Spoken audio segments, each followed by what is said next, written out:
अस्सलाम वालेकुम स्टूडेंट्स, औज़ु बिल्लाहि मिनश शैतानिर रजीम, बिस्मिल्लाहिर रहमानिर रहीम। वबिशवाली सदरी वयस्सिर अमरी वाहलुल उक़दतम मिन लिसानी यफ़क़हू क़ौली वबिज़्निल मा। अच्छा जी, स्टार्ट करते हैं आज से इंशाल्लाह प्रॉपर पढ़ाई स्टार्ट होगी। प्रॉपर टॉपिक स्टार्ट कर रहे हैं जी। शबी, थैंक यू।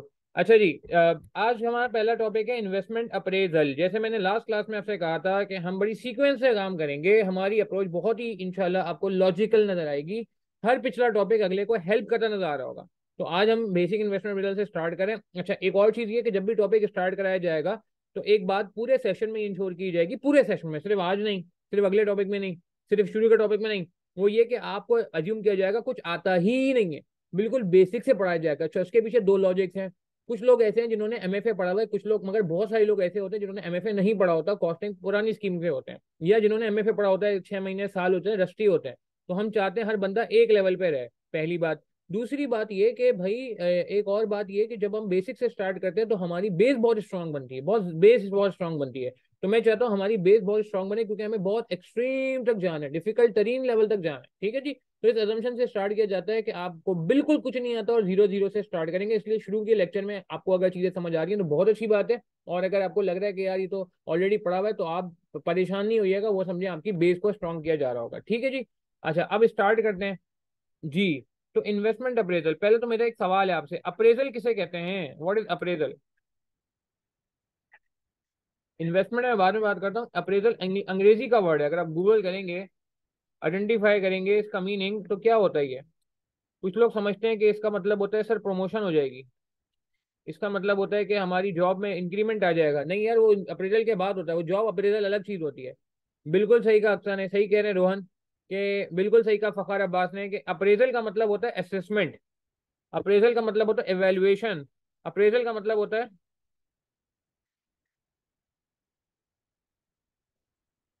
ठीक है जी, टेस्ट। उर्दू में कहते हैं अप्रेजल को जांचना। उर्दू मेरी इतनी अच्छी नहीं है ऑब्वियसली, मतलब लिखने में, बोलने में तो बहुत अच्छी है। जांचना, टेस्ट करना, इवेल्युएट करना। आईकैप भी आपको इवेल्युएट करता है, आईकैप भी आपको अप्रेज करता है। तो हम अप्रेज कर रहे हैं किस चीज को? हम अप्रेज कर रहे हैं किस चीज को? हम अप्रेज कर रहे हैं इन्वेस्टमेंट को। इन्वेस्टमेंट को क्यों अप्रेज कर रहे हैं? इन्वेस्टमेंट को क्यों जांच रहे हैं? इन्वेस्टमेंट को क्यों इवेल्युएट किया जा रहा है? क्या लॉजिक है इसके पीछे? इन्वेस्टमेंट के साथ दो इशूज हैं एटलीस्ट। एक इन्वेस्टमेंट के साथ इशू ये है कि ये ह्यूज मनी इन्वॉल्व, बहुत पैसा इन्वॉल्व होता है। इन्वेस्टमेंट की कोई एग्जांपल क्या हम ऑल पर करें, लॉन्च करें या ना करें? एंग्रो की एग्जांपल लेना, बहुत पुरानी एग्जांपल है मगर ऑब्वियसली रेलेवेंट है। सही है, क्या हम जो है वो नया प्रोडक्ट लॉन्च करें ना करें, क्या हम नया प्लांट खरीदे नहीं खरीदे, क्या हम बांग्लादेश में जाके जो है काम करें ना करें, क्या हम श्रीलंका में जाके अपना प्लांट लगाएं ना लगाएं, हाँ, ये सारा का सारा इन्वेस्टमेंट है। क्या हम जल्दी गाड़ी रिप्लेस करें या ना करें, क्या हम जो है वो क्या कहते हैं एक बिजनेस को एक्वायर करें या ना करें, ये मैं पूरा बीएफडी का बता रहा हूँ आपको। तो इन्वेस्टमेंट में इन सारी बातों में बहुत पैसा लगता है। कॉलपर का लगाना, मिल्क का प्लांट लगाना आसान थोड़ी है यार, बहुत पैसे चाहिए, बहुत एफर्ट चाहिए। तो एक तो ह्यूज मनी इन्वॉल्व, पैसा बहुत चाहिए भाई इसमें। ठीक है। और दूसरा एक और मसला इन्वेस्टमेंट का ये होता है कि आप में लॉन्ग टाइम फ्रेम, एक लंबे अरसे के लिए होता है, ये एक दो साल की कहानी नहीं है। अगर आपने इन्वेस्टमेंट करनी है तो अब आप ये ध्यान में रखें कि आपको लंबा अरसा ध्यान में रखना पड़ेगा। तो अब आप मुझे बताएं, जब इन्वेस्टमेंट की जाए तो क्या आंख बंद करके की जाए, क्या ब्लाइंडली की जाए, क्या दोस्त के कहने पे की जाए, क्या यारी दोस्ती में की जाए? एब्सोल्युटली नॉट, यही डायलॉग था ना भाई। एब्सोल्युटली नॉट, नहीं। इन्वेस्टमेंट करेंगे तो पहले अप्रेज करेंगे, पहले इवेलुएट करेंगे, पहले इसको जांचेंगे, पहले इसको टेस्ट करेंगे, और उसके बाद जब रिजल्ट हमें अपनी फेवर में नजर आएगा, एस्टिमेशन हमारे काम की होगी, तो हम उस इन्वेस्टमेंट को कैरी ऑन कर लेंगे। बिल्कुल, दोस्त को भी लेके आएंगे बीएफडी में, बोलेंगे बेटा बीएफडी पढ़े आप, उसके बाद डिसीजन लेंगे। बिल्कुल सही कहा रोहन आपने, ये दोस्त हमारा कैब से हमारे साथ है। खैर, तो इन्वेस्टमेंट को अप्रेज करने के लिए, इन्वेस्टमेंट को जांचने के लिए, इन्वेस्टमेंट को इवेल्युएट करने के लिए, तो बात समझ आ रही है? इन्वेस्टमेंट अप्रेजल का मतलब है कि हम क्या करें, हम इन्वेस्टमेंट को चेक करें, हम इन्वेस्टमेंट को टेस्ट करें। हम इन्वेस्टमेंट को इवेलुएट करें, हम इन्वेस्टमेंट को जांच लें, क्योंकि इन्वेस्टमेंट आंख बंद करके नहीं की जा सकती, बड़ी जिम्मेदारी वाला काम होता है। अब इन्वेस्टमेंट को अप्रेज करने की टेक्निक जो सुन ले, मेन चार है, वैसे तो और भी है मगर मेन चार टेक्निक सुन ले। इसके टूल क्या है, इसकी यार्ड स्टिक क्या है। एक है इसमें ARR, accounting rate of return, जिसमें हम अभी थोड़ी देर में बात शुरू करने वाले हैं। पेपर में कम आता है मगर हमें पता होना चाहिए। Accounting rate of return ARR, theoretical aspect भी साथ साथ कवर करेंगे।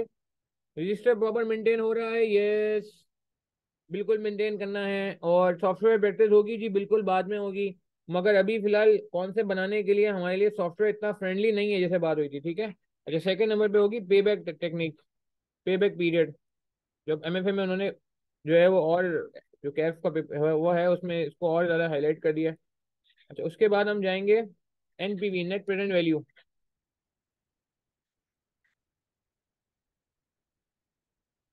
And last but not the least, उसके बाद हम आएंगे internal rate of return IRR। Sir ये तो हमें पढ़ा हुआ है, क्यों वापस क्यों पढ़ा रहे हैं, मैंने आपको बताया वापस पढ़ाना पड़ेगा। रिकॉल भी करना है, बेसिक भी स्ट्रॉन्ग करनी है, बेसिक भी स्ट्रॉन्ग करनी है, क्योंकि आगे ये टॉपिक बहुत ज्यादा हेल्प होगा। इन्वेस्टमेंट बैंक का टॉपिक जो है वो एडवांस में भी हेल्प करेगा, फिर वैक में भी हेल्प करेगा, इनफैक्ट मर्जर एक्विजिशन में भी जाएगा, तो तकरीबन इसकी बहुत ज्यादा इंपॉर्टेंस है। ठीक है जी, ये चार मेन टेक्निक है। इसके अलावा भी डिस्काउंटेड पेबैक टेक्निक एक होती है, और MIRR एक टेक्निक होती है, modified internal rate of return. Modified internal rate of return बाद में पढ़ेंगे। डिस्काउंटेड पेबैक जो है वो इतनी मुश्किल टेक्निक नहीं है, साथ साथ पढ़ सकते हैं। अच्छा, अब मेरा आपसे सवाल है, सबसे पहले हम स्टार्ट करने जा रहे हैं accounting rate of return.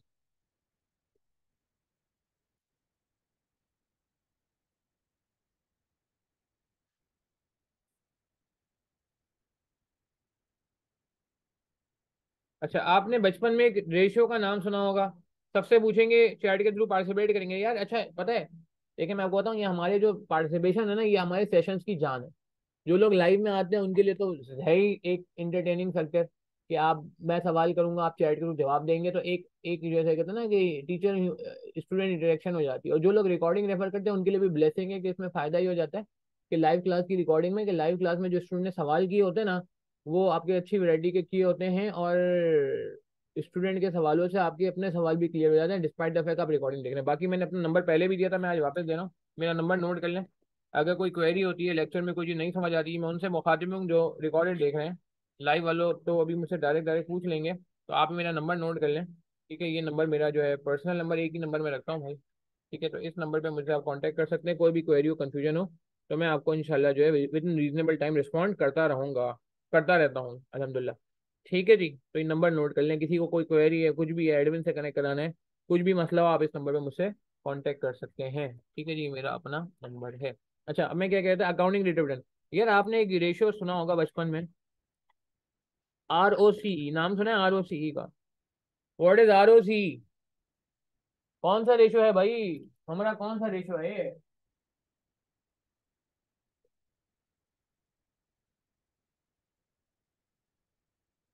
Hmm, return on capital employed, yes बिल्कुल सही कह रहे हैं सभी, सही कह रहे हैं। फखर अब्बास, इरशाद बिल्कुल सही कह रहे हैं, रोहन बिल्कुल सही कह रहे हैं, अक्सा, इकरा जमाल, सभी बिल्कुल सही कह रहे हैं। Return on capital employed, ROCE।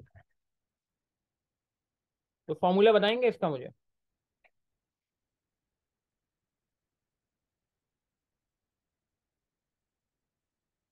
ROCE का फॉर्मूला हमारा का था।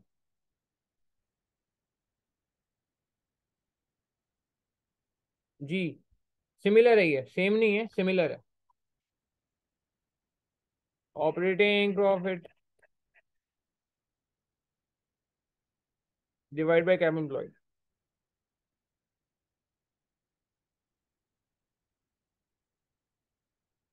यही था फॉर्मूला। ठीक है, अच्छा अब सुनिएगा, जो ARR है ना, ARR,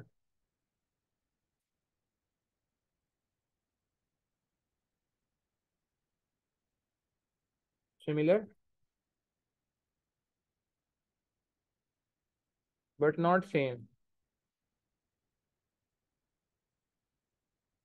क्या लिखा, सिमिलर है but not same to ROCE। ROCE का रिश्तेदार है, ROCE का कजन है, ROCE की फैमिली से बिलोंग करता है, मगर ROCE ही नहीं है। अच्छा, अब ARR का फॉर्मूला क्या, ये आप नोट भी करते जा रहे हैं, मैं ज्यूम कर रहा हूँ, मैं अभी आपको नोट करने का टाइम भी दूंगा। ठीक है ना, मैं आपको एक नोट करने का भी टाइम भी दूंगा। ARR का फॉर्मूला सुन लें। अकाउंटिंग रेट ऑफ रिटर्न का फॉर्मूला है average profit divide by average investment. बड़े दिल से ये पेपर पढ़ाया जाता है भाई, मेहनत भी करनी है आप लोगों ने, समझ में आई बात। लाइव वाले हजरात आपसे ही बात हो रही है और रिकॉर्डेड वाले हजरात आपसे ही बात हो रही है कि पूरे सेशन में थ्रू आउट मेहनत करनी है, और कहीं मसला आता है तो आपके पास मेरा नंबर मौजूद है जो मैंने अभी स्क्रीन पे शो कर दिया था। खैर, average profit divide by average investment into 100। अच्छा, अब ये एवरेज प्रॉफिट कौन सा होता है? ये एवरेज प्रॉफिट नेट प्रॉफिट होता है, ये मैं कहीं लिख भी दूंगा। एवरेज प्रॉफिट कैसे निकालेंगे? किसी क्रिकेटर का एवरेज कैसे निकालते हैं? बाबर आजम का एवरेज कैसे निकालते हैं? क्या करते हैं एवरेज निकालने के लिए? बिल्कुल, प्रॉफिट को हम ऐड कर लेंगे, जितने सालों के प्रॉफिट है, profit in year 1 plus year 2 plus year 3 on year N तक के जो प्रॉफिट्स हैं, जितने सालों का आप काम कर रहे हैं उधर तक के प्रॉफिट्स को ऐड करेंगे और डिवाइड कर देंगे। अगर 5 साल के प्रॉफिट है तो 5 साल से डिवाइड कर देंगे, 4 साल के प्रॉफिट है तो 4 साल से डिवाइड कर देंगे, 10 साल के प्रॉफिट है तो 10 साल से डिवाइड कर देंगे, नंबर ऑफ ईयर से डिवाइड कर देंगे, ऐसा ही है। ठीक है, नंबर ऑफ ईयर से डिवाइड कर देंगे, total run divide by total inning. Very good sir. Cricketer का एवरेज निकालते हैं तो जितने रन है उसको डिवाइड कर लें नंबर ऑफ इनिंग से, एक्टिव इनिंग से, वो नॉट आउट की इनिंग को हटा देते हैं। ठीक है ना, अगर आप क्रिकेट को ज्यादा फॉलो करते हो तो आपको ये बात पता होगी। खैर, बाकी ये है कि ये एक एवरेज निकालने का तरीका होता है, टोटल को डिवाइड कर लिया जाता है नंबर ऑफ ऑब्जर्वेशन से। ठीक है। अच्छा, अब एवरेज प्रॉफिट के बाद एवरेज इन्वेस्टमेंट।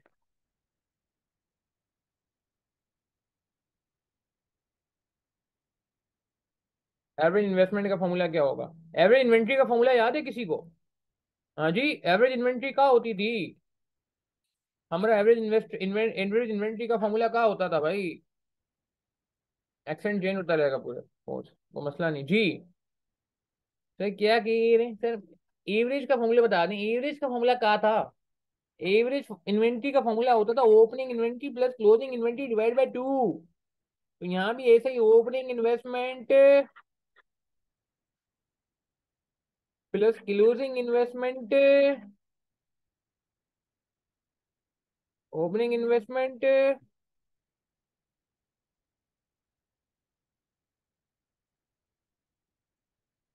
ठीक है जी, डिवाइड बाय 2। अच्छा, अब सवाल, जब आप कोई एसेट खरीदते हैं तो ओपनिंग डेट पे उसकी वैल्यू किसके बराबर होती है? जब आप कोई एसेट खरीदते हैं तो ओपनिंग इन्वेस्टमेंट जो है, ओपनिंग डेट पे जो वैल्यू होती है वो किसके बराबर होती है? ओपनिंग डेट पे। वेरी गुड, वेरी गुड, बिल्कुल सही कह रहे हैं सभी। अक्सर, रोहन, इरशाद, नहीं इरशाद FME नहीं बोलेंगे, ज्यादा बेहतर बात करें तो कॉस्ट। अगर हम अकाउंटिंग एंगल से बात करें तो कॉस्ट के बराबर होती है ओपनिंग डेट पे। ओपनिंग डेट पे जो हमारे एसेट की वैल्यू होती है उसे हम कॉस्ट कहते हैं। मार्केट वैल्यू तो चेंज होती रहती है ना।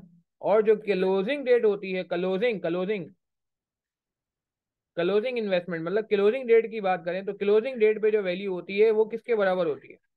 क्लोजिंग डेट पे अगर मैं एसेट की वैल्यू को बात करूं तो क्लोजिंग डेट पे एसेट की वैल्यू को क्या कहा जाता है? हमारी लैंग्वेज में क्या कहा जाता है?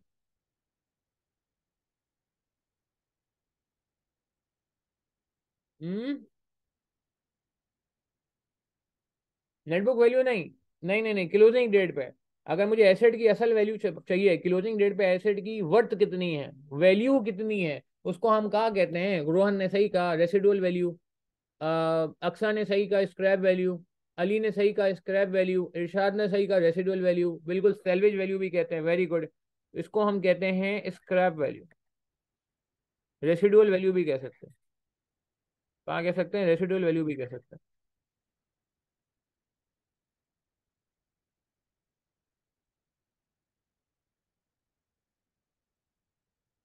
ठीक है जी। तो रेसिडुअल वैल्यू, क्लोजिंग इन्वेस्टमेंट को हम क्या कहेंगे? तो अब फॉर्मूला क्या बन गया एवरेज इन्वेस्टमेंट का? मैं वापस रिपीट करूँ, परेशानी की कोई बात नहीं, रिपीट बहुत दफा होगा, थ्योरेटिकल एस्पेक्ट भी कवर करेंगे। एवरेज इन्वेस्टमेंट का फॉर्मूला होगा ओपनिंग इन्वेस्टमेंट का मतलब कॉस्ट, ठीक है, प्लस क्लोजिंग इन्वेस्टमेंट का मतलब होता है प्लस स्क्रैप वैल्यू या रेसिडुअल वैल्यू।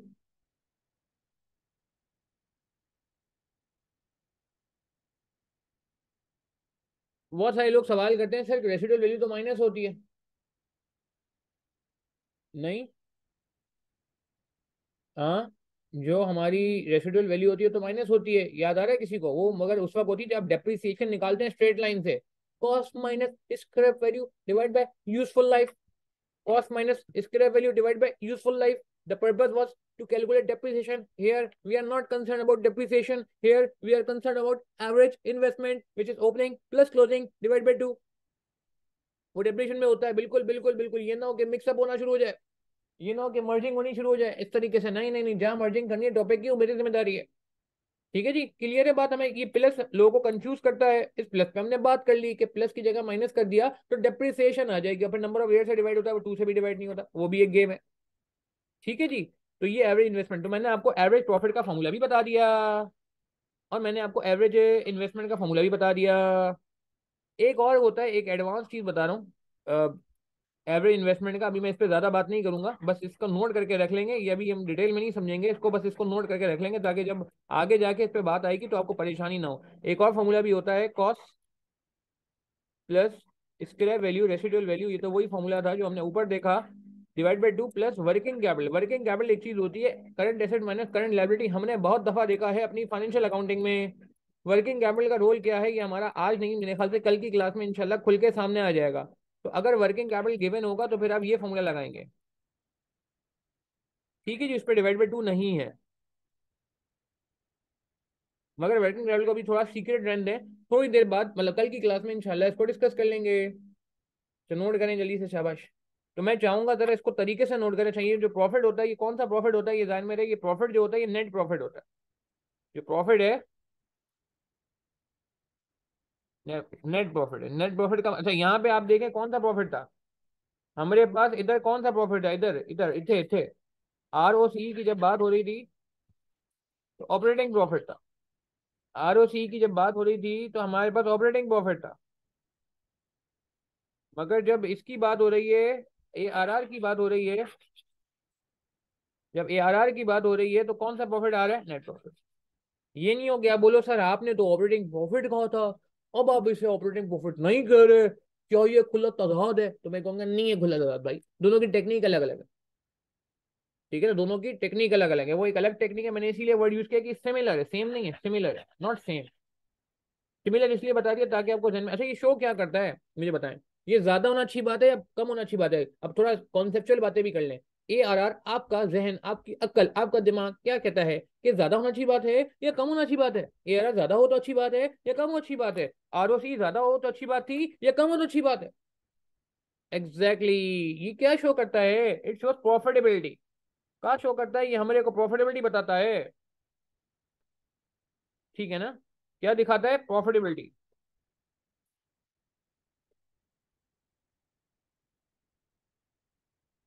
तो शुड बी हायर। ठीक है जी।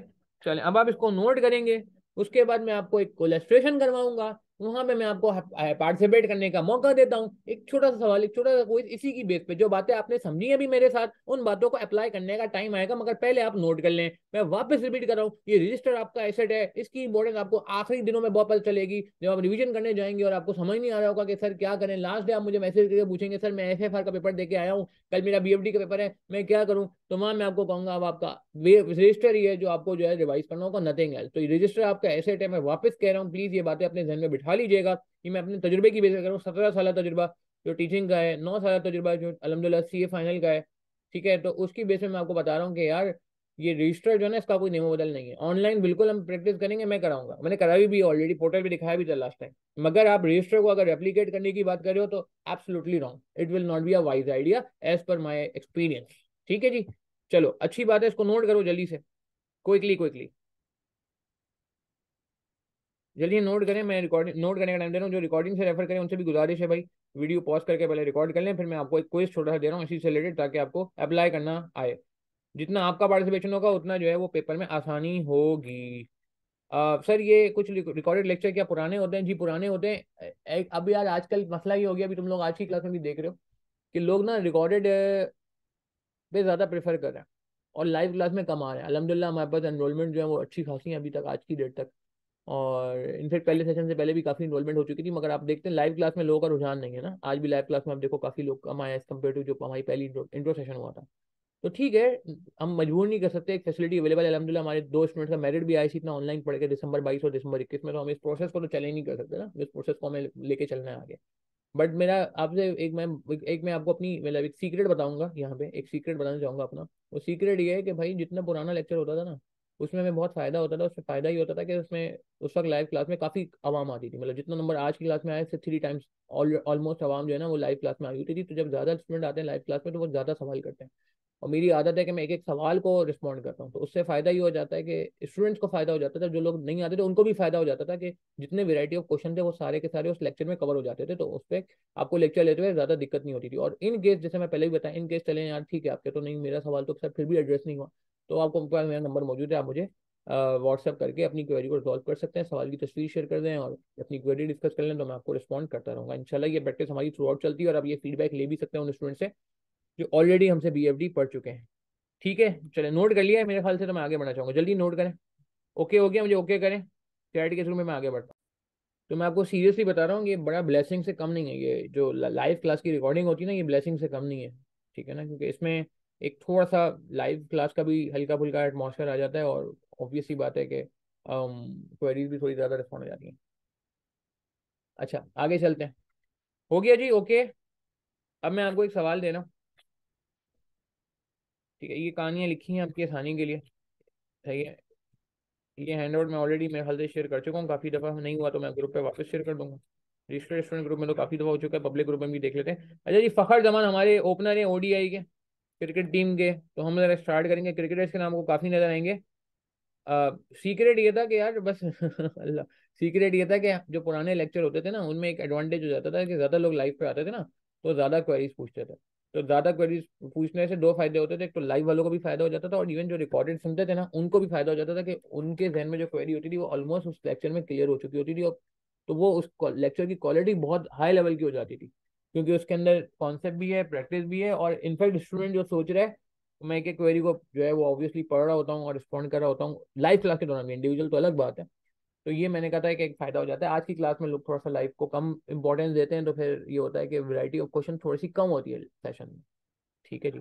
अच्छा आगे बढ़ते हैं। तो ये क्वेश्चन नंबर 1 है भाई, मैं सॉल्व नहीं कराऊंगा, पेपर भी आपने सॉल्व करना है, ठीक है, मेरा काम कॉन्सेप्ट देना था, मैंने कॉन्सेप्ट दिया। मैं आपको बिल्कुल टाइम देता हूँ, उसके बाद मैं आपके आंसर्स को चेक करते सॉल्व करूंगा। रिकॉर्मेंट पहले पढ़ लेते हैं। अच्छा पेपर में ना कोशिश करनी है रिकॉर्मेंट पहले पढ़ें, ये मेरा एक बड़ा जैसे कहते हैं ना कि काफ़ी टाइम से ये रहा है, और इसकी वजह से हमें बड़े मुश्किल मुश्किल सवालों में भी बड़ी आसानी हो जाती है कि हमारा डायरेक्शन सेट हो जाए। कह रहे calculate ARR of the project and identify whether Fakhar Zaman limited it meets it target. अच्छा एक चीज़ मैं यहाँ पे और क्लियर कर दूँ, देखिए मुझे एक बात शुरू में कर देनी चाहिए, आई थिंक हम आगे भी कर सकते हैं ये बात। ठीक है, ये जो टेक्निक, अच्छा मुझे बताएं दुनिया प्रॉफिट पे चलती है या कैश फ्लो पे चलती है दुनिया? हम्म, इसको भी मैं चाहूंगा यहीं पे ही नोट करें। ज्यादातर दुनिया किस पे चलती है? अच्छा देखें, दुनिया ज्यादातर चलती है प्रॉफिटेबिलिटी पे। मगर आप मुझे एक बात बताएं, सीरियसली स्पीकिंग, असल चीज क्या है, प्रॉफिट है या कैश है? हम्म, ये तो based on profit.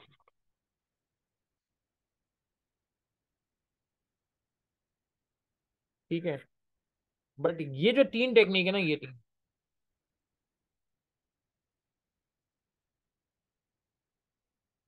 They are based on cash flow.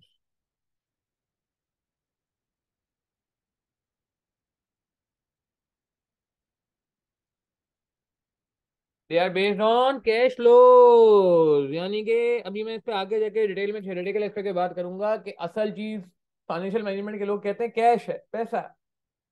बड़ी लंबी लंबी बातें कर लें हम, मिलियन बिलियंस के प्रॉफिट दिखा लें, और हमारे पास कैश ना हो तो बिजनेस सक्सेसफुल ज्यादा नहीं होता। कैश के बारे में एक वर्ड यूज होता है ऑब्जेक्टिव है। ऑब्जेक्टिव वो वाला ऑब्जेक्टिव नहीं, अल्लाह माफ करे, मटीरियलिस्टिक ऑब्जेक्टिव, मतलब ये कि रियल चीज है, सॉलिड चीज है, टेंजिबल चीज है। प्रॉफिट के बारे में कहा जाता है प्रॉफिट सब्जेक्टिव है। डेप्रिसिएशन का मेथड चेंज कर दो, प्रॉफिट आगे पीछे हो जाएगा। प्रोविजन से खेल लो, प्रोविजन बना लो, प्रॉफिट कम हो जाएगा, उसी प्रोविजन को अगले साल रिवर्स कर दो, प्रॉफिट बढ़ जाएगा। तो प्रॉफिट बड़ा सब्जेक्टिव है, प्रॉफिट पे ट्रस्ट करना आसान नहीं है। अकाउंटेंट्स के पास बहुत सारे टूल्स हैं, रिमोट हैं, जिसके थ्रू उसको मैनिपुलेट किया जाता है, मगर कैश को मैनिपुलेट करना मुश्किल है। कैश तो कैश है ना, सामने पड़ा हुआ है, काउंट कर लें, क्या होगा, ज्यादा 2 नोट कम होंगे, एक मिसाल दे रहा हूं मैं आपको। मगर कैश के बारे में कहा जाता है कि कैश से मुकरना मुश्किल है, प्रॉफिट से मुकरा जा सकता है। मेरी बात समझ आ रही है? तो ये जो 3 टेक्निक है, ये प्रॉफिट पे बेस्ड नहीं है, कैश फ्लो पे बेस्ड है। लास्ट 2 3 4 जिस जो असल हमारा क्रक्स है, और इनमें से भी ज्यादा जो प्रैक्टिकल टेक्निक है जो पेपर में ज्यादा पूछी जाती है वो NPV है। एनपीवी टेक्निक हमारी ज्यादा पेपर में जो है वो पूछी जा रही होती है, सबसे हैवी टेक्निक यही है। और आईआरआर भी आ रहा होता है, पे बैक पीरियड भी कभी कभार आ जाता है, बहुत ज्यादा कॉमन नहीं है। और ये एक वाइड टेक्निक है जो प्रॉफिट पे बेस करती है, इसीलिए हम बस शुरू में पढ़ेंगे, उसके बाद ज्यादा इस पे बात नहीं होगी, क्योंकि हमारा बीएफडी का जो मिजाज है ना, प्रॉफिटेबिलिटी भी नहीं है, फाइनेंशियल अकाउंटिंग नहीं है। ठीक है ना? तो बात समझ आई? तो आगे बढ़ते हैं। बिल्कुल, बिजनेस के बाद मिलियन ऑफ प्रॉफिट है, और अगर पैसे नहीं है उसके बाद, तो भाई ये बहुत अच्छी बात नहीं है, पैसे होने चाहिए ना बिजनेस का, अगर प्रॉफिट ज्यादा है तो। वो अलग बात है, प्रॉफिट और कैश में फर्क होता है, मैं ही आपको कैश फ्लो में रिकनसाइल कराऊंगा, प्रॉफिट से निकाल के कैफे जैसे कैश फ्लो स्टेटमेंट में होता है। ठीक है, अच्छा मैं ये बात कर ली थी, अब भाई जल्दी से फखर धवन को सॉल्व कर लो, मुझे आगे बाबर आजम पता नहीं किन किन लोगों से मिलवाना है आपको यार, आज ही मिलवाना है। तो जल्दी से मुझे बता दें, ये मैंने सवाल आपकी स्क्रीन पे रख दिया है, आपके पास ARR निकालना है, your time starts now. I just want you all to just try. इसमें एक कंफ्यूजन आएगी छोटी सी, कंफ्यूजन पेपर में भी आ सकती है, इसीलिए मैं चाहूंगा पर्सनली स्पीकिंग इसको आप तरीके से करें। ठीक है, your time starts now, quickly quickly start करेंगे। इसमें कंफ्यूजन आ सकती है सर, इसमें हमें समझ नहीं आ रहा है कि ये चीज हुई है या नहीं हुई। आपको जो समझ आ रहा है करें, अजम्पशन लेने की जरूरत नहीं है, मैं आपको गाइड करूंगा इंशाल्लाह। और पेपर में अजम्पशन नहीं लेनी है यार प्लीज। एक बात और, एक तो मसला हमारा ये है कि हम ना बहुत जल्दी अज्यूम कर लेते हैं, प्रैक्टिकल लाइफ में भी हम बड़ी जल्दी अज्यूम कर लेते हैं, अक्सर वो गलत भी होती है assumption। दोस्त के बारे में अज्यूम कर लिया, दोस्त मुझे लिफ्ट नहीं करा रहा, और किसी के बारे में अज्यूम कर लिया, मतलब द पॉइंट इज के उल्टी सीधी assumption लेना ना हमारे लिए बड़ा कॉमन है पेपर में। तो मैं खास तौर पे कहूंगा पूरे कोर्स में शायद 3 से 4 इंस्टेंसेस होंगे, पूरे कोर्स में बात कर रहा हूँ मैं, 200 घंटे के कोर्स में, कि मैं आपको कह रहा हूँ कि जी यहाँ assumption ले लें, वरना आपको नजर नहीं आएगा कि मैं कहीं assumption ले लूँ। अक्सर ऐसा होगा, सवाल हमें कोई ना कोई सिग्नल दे रहा होगा, हिंट दे रहा होगा, जो हम मिस कर रहे होंगे, जिसकी वजह से शायद हमें लग रहा हो कि assumption के बगैर नहीं हो सकता। मगर मैं I am again repeating, question की क्वालिटी इंप्रूव हो रही है, पहले भी इंप्रूव थी, कुछ जगहों में बस लिमिटेड जगहों में assumption लेनी है। प्रैक्टिकल लाइफ में भी हम उल्टी सीधी assumption ले लेते हैं लोगों के बारे में, और सवाल के बारे में भी नहीं लेनी है आपने, किसी के बारे में नहीं लेनी। ठीक है, अच्छा गुमान रखना है। चलो शाबाश,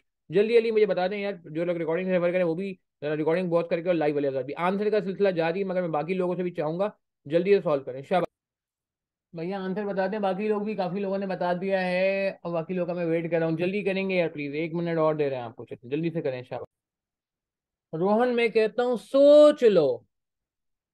हाँ आप सही है मेरे ख्याल से शायद तुम्हारा। ठीक है, तासीर दिया रोहन, और आप दोनों का आंसर, इरशाद आप तीनों का आंसर मुझे सही लग रहा है, आशीष कुछ गड़बड़ लग रही है, अक्सा आपका आंसर भी मुझे अब सही लग रहा है। ठीक है फखर, अभी देखते हैं, सभी अभी देखते हैं, सभी कोई एक बताओ, सभी कोई एक बताओ अब यार, आपका दिल क्या कहता है। अच्छा भाई, पहले एवरेज इन्वेस्टमेंट कर लेते हैं, non controversial figure. Average investment का फॉर्मूला था opening plus closing divide by 2 1000, square value 50 है, वर्किंग कैपिटल इसमें नहीं आएगा तो बात हो जाएगी, तो ये आ गया 525। ठीक है, इस पे सबका इत्तेफाक है, बाहमी इत्तेफाक है, इस पे सबका कॉन्सेंसस है, एवरीवन इज एग्रीड। मानूर बिल्कुल सही है मेरे ख्याल से आपका भी, अभी चेक भी कर लेते हैं, 525 है ना। अच्छा अब आ जाओ प्रॉफिट पे।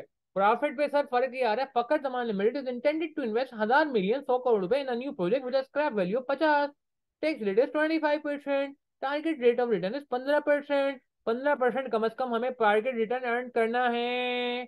Estimate profit in each of the year are as follows, year 1 2 3 4। ये प्रॉफिट में क्या टैक्स माइनस हो चुका है या नहीं हुआ है, क्या लगता है हमरे को, क्या लगता है, क्या हमारा प्रॉफिट में से टैक्स लेस हो चुका है या नहीं हुआ, ये कहीं लिखा हुआ नहीं है।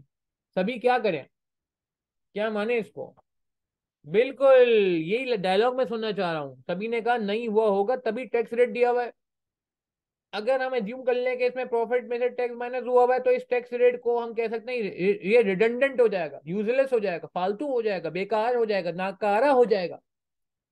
तो आईकेप ने एक बात अलग से अगर बता दी, और वो भी इतने छोटे से सवाल में, छोटी सी एडजस्टमेंट में, तो ऐसा लगता है कि हमसे एक्सपेक्ट किया जा रहा है कि हम इसको जो है एडजस्ट करें, हम इसको ट्रीट करें, हम इसको कैटर करें, हम इसको इनकॉपरेट करें। मेरी बात समझ आ रही है? इसको इनकॉपरेट करने का तरीका यही है कि भाई PAT आ जाएगा इसके बाद, पैट। तो कितना हो गया, 25% 30, 31.25, 31.25। अल्हम्दुलिल्लाह जफर, इसे अल्लाह ताला का करम होता है यार। 135 डिवाइड बाई करो भाई, कितना आया, 31.75, 33.75 if I am not wrong. नहीं नहीं, परेशान नहीं होइएगा, जितनी चीजें, इसीलिए मैं पहली क्लास से ही, पहले दिन से ही आपको इस तरह के फ्लेवर से रास्ता करा रहा हूँ कि जब आप पेपर तक जाएंगे तो आपको ये नॉर्मल लगेगा। नॉर्मल लगेगा, कंफ्यूज कर नहीं सकता फिर वो इंशाल्लाह में, क्योंकि हमें सब पता होगा, कॉन्फिडेंट पेपर में कॉन्फिडेंटली जाना है। वो उसी सूरत में होगा जब हमारी अच्छे कॉन्सेप्ट होंगे, अच्छी प्रैक्टिस होगी। इस तरह की जितनी चीजें होंगी वो इंशाल्लाह हम पेपर से पहले कोशिश करेंगे मैक्सिमम करके करके जाए, ताकि पेपर में आपका कॉन्फिडेंस शेक ना हो। अभी भी देखो ना, कुछ लोगों के गलत आंसर है मगर कुछ लोग पहुंच गए। मुझे खुशी इस बात की, आज की क्लास में आप में से जितने लोग मेजोरिटी आए हो आज के सेशन में, उन सबके आंसर सही आए, पता है, माशाल्लाह। हालांकि मैं एक्सपेक्ट नहीं करता, मुझे लग रहा था आधे लोगों के आंसर सही होंगे और आधे गलत होंगे, मगर आई ग्लैड कि यार माशाल्लाह आप लोगों जो आए हो आज, तो उसमें से मेजोरिटी ने आंसर मुझे सही बताया है, जो कि एक अच्छी बात है। 101.75, ठीक है जी। तो PAT एवरेज प्रॉफिट निकाल लेते हैं। 75, 90, 93.75। मेरी बात समझ आ रही है भाई? 101.75 डिवाइड बाई 4। हर चीज को बड़ा लॉजिकल तरीके से लेके चलना है, आर्ग्यूमेंट हो सकता है जी, ठीक है। ठीक है, थैंक यू तासीर। एवरेज प्रॉफिट कितना होना चाहिए इसका शॉर्टकट ही बताऊंगा मैं आपको। इसका मैं शॉर्टकट ही बता दूंगा अभी, शॉर्टकट, क्योंकि पेपर में शॉर्टकट भी आना चाहिए ना भाई। बराबर में इसको एवरेज प्रॉफिट कर लेते हैं, कितना आ रहा है भाई, नहीं लिखेगा ना। वो 90 आ रहा है, 90, ओके। तो ARR आ गया कितना?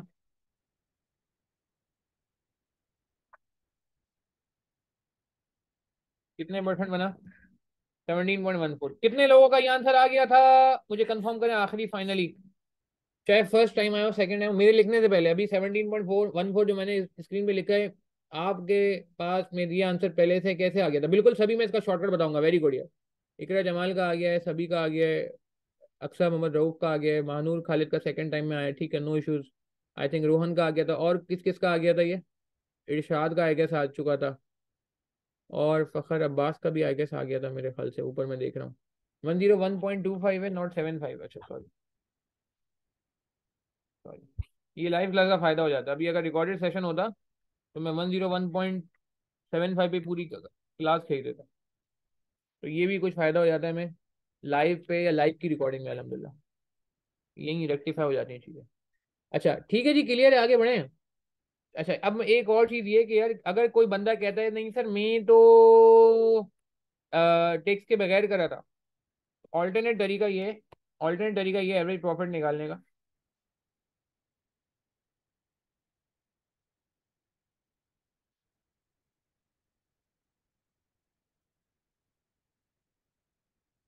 कि आप इसी का एवरेज निकाल लो। एक और तरीका ये एवरेज प्रॉफिट निकालने का कि आप इसी का एवरेज निकाल लें, 100, 120, इसी का निकालें, क्या आ रहा है चेक करेंगे। 120 आएगा if I am not, check करें, आई थिंक ये 120 आएगा।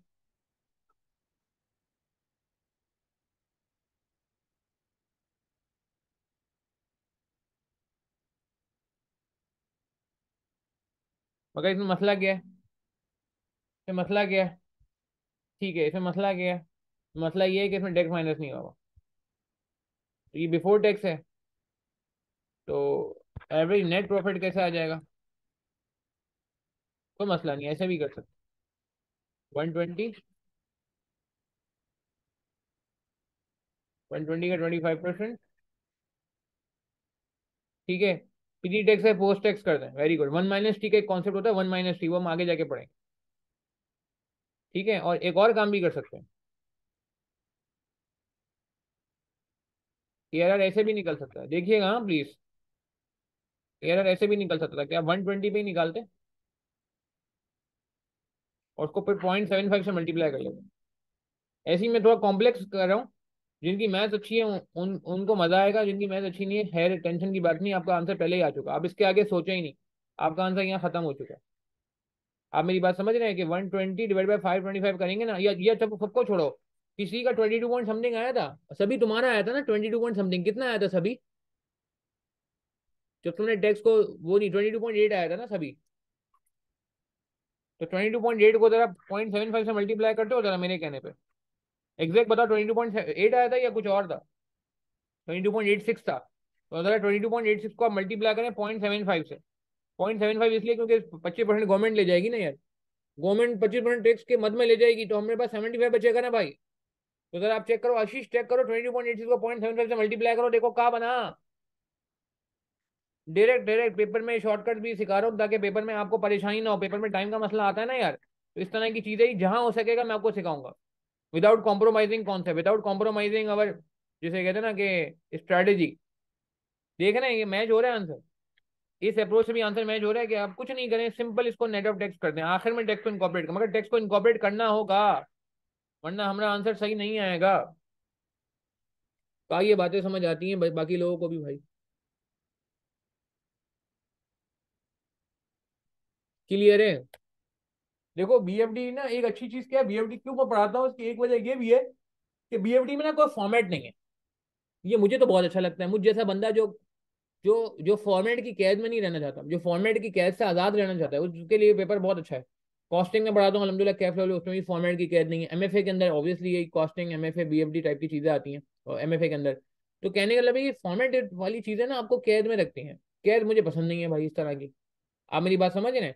तो आपके पास बहुत सारे तरीके होते हैं एक ही चीज को। 22.86 ऐसे आया था एच कासमानी के लोगों ने क्या किया था, ये अच्छा सवाल किया तुमने, कि लोगों ने क्या किया कि कुछ लोगों ने ऐसे किया, टेंशन की बात नहीं है कि उन्होंने इस वाले प्रॉफिट को 120, एच कासमानी ये क्लियर है 120 कैसे आया था?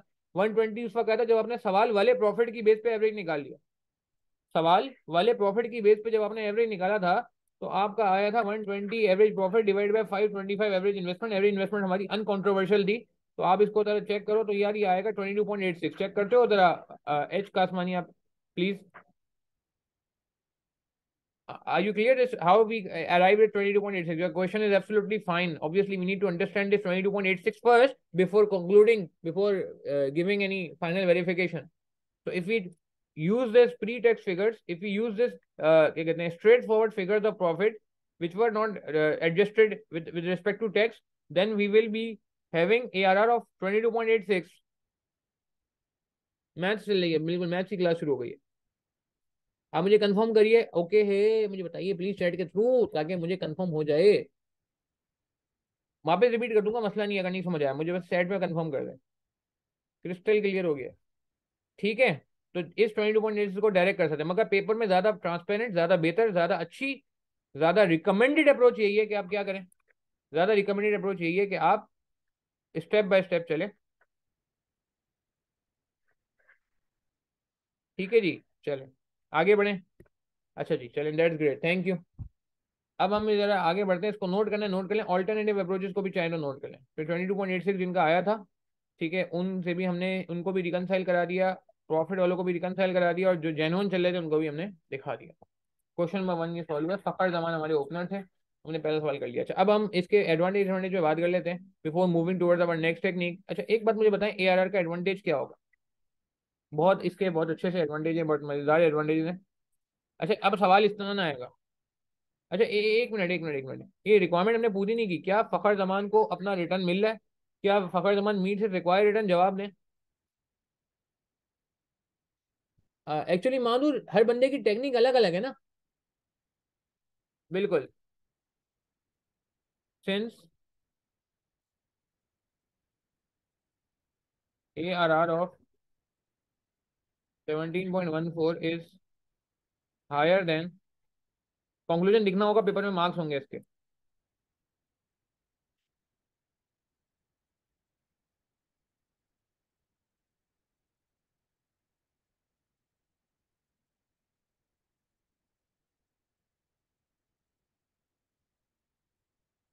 फखर जमान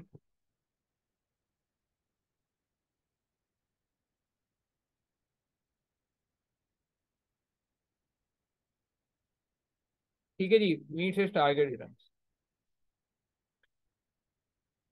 अच्छा ये एक अलग बहस है। That's good H Kasmani, that's great यार, दैट्स ग्रेट। आपका नेट शायद डिस्कनेक्ट हो गया था ना, मैं ढूंढ रहा था आपको पार्टिसिपेशन लिस्ट में। ठीक है एच कासमानी, दैट्स ग्रेट यार। अच्छा तो ये हमने कंक्लूजन लिखना होगा भैया, इसका आधा एक आधा पौना पाव मार्क वो जरूर होगा। ठीक है ना? पाव और पौना मैं अपनी तरफ से ऐसी मजाक में कह रहा हूँ, मगर कुछ ना कुछ इसके मार्क्स होते हैं। Since ARR of 17.1% is higher than target return of 15%, Fakhar Zaman limited meet target return. इसका मतलब ये हुआ कि हमारा जो रिटर्न है वो एक्चुअली ज्यादा है, जो कि बहुत अच्छी बात है। और अब एक सवाल, no issues no issues no issues no issues no issues. अच्छा अब मेरा एक सवाल है, नोट करें जल्दी से, वेदर ARR इज रिलायबल और नॉट। क्या ARR एक रिलायबल टेक्निक है? अब मैं आपको थोड़ा मॉडिफाई कर रहा हूँ। पेपर में डायरेक्ट सवाल ये नहीं आएगा ARR के एडवांटेज बता दो, डिसएडवांटेज बता दो, नहीं ये सवाल आना मुश्किल है भाई। बड़े हो गए ना हम यार, बड़े हो गए। नोट कर लिया ना ये आप लोगों ने। अच्छा, अब जो सवाल आ सकता है वो ये आ सकता है कि whether ARR technique is reliable.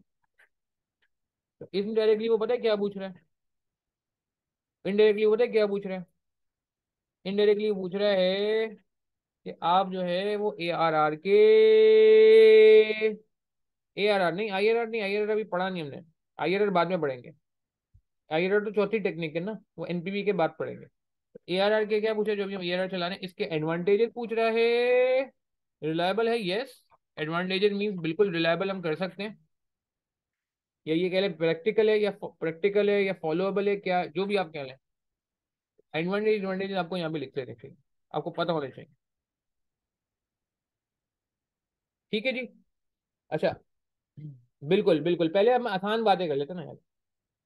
Easy to calculate, calculate करना आसान है, एग्री करेंगे। अभी मैं आपको NPV दिखाऊंगा, IRR दिखाऊंगा, MIRR आगे जाके जब कोर्स एंड होगा तब देखेंगे, तो वहां पे आपको बहुत मजेदार, मतलब मेहनत करनी पड़ेगी। मजेदार टेक्निक्स तो है मगर मेहनत करनी पड़ेगी, मेरी बात समझ आ रही है? ठीक है ना। Easy to calculate, easy to understand, किसी डॉक्टर इंजीनियर को भी समझ आ जाएगा भाई। प्रॉफिटेबिलिटी समझाना तो कोई मसला नहीं है ना। Easy to understand, easy to calculate, easy to understand, और टाइम सेविंग, यानी कि कोई किसी को जल्दी जल्दी रिटर्न चाहिए, कोई कहता है कि हाँ प्रॉफिट समझ आता है लोगों को, बचपन से पढ़ता है सेल माइनस कॉस्ट जो प्रॉफिट होता है, बचपन से सुनते आ रहे हैं ना भाई। ऐसा है या नहीं है?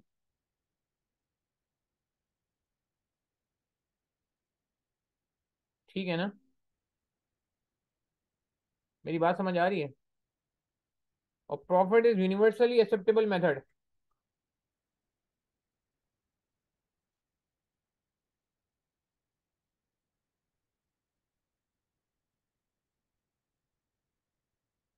ठीक है जी। अच्छा, डिसएडवांटेज सुन लें। डिसएडवांटेज क्या है इसके? It is based on profit,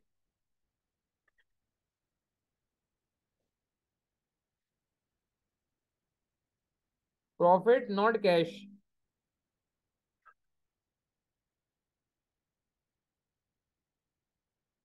ठीक है, प्रॉफिट इज सब्जेक्टिव, सब्जेक्टिव समझते हैं, that is can be change और मैनिपुलेटेड।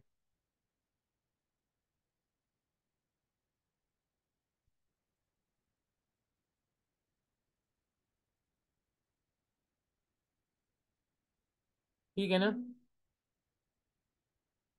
प्रैक्टिकली इसको मैनिपुलेट किया जा सकता है, प्रैक्टिकली इसको चेंज किया जा सकता है। आप मेरी बात समझ रहे हैं?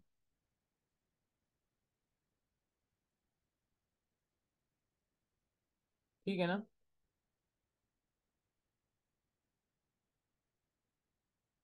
प्रॉफिट सब्जेक्टिव है, बिल्कुल बिल्कुल। Return over the life of investment, ये भी अच्छी बात है तासीर।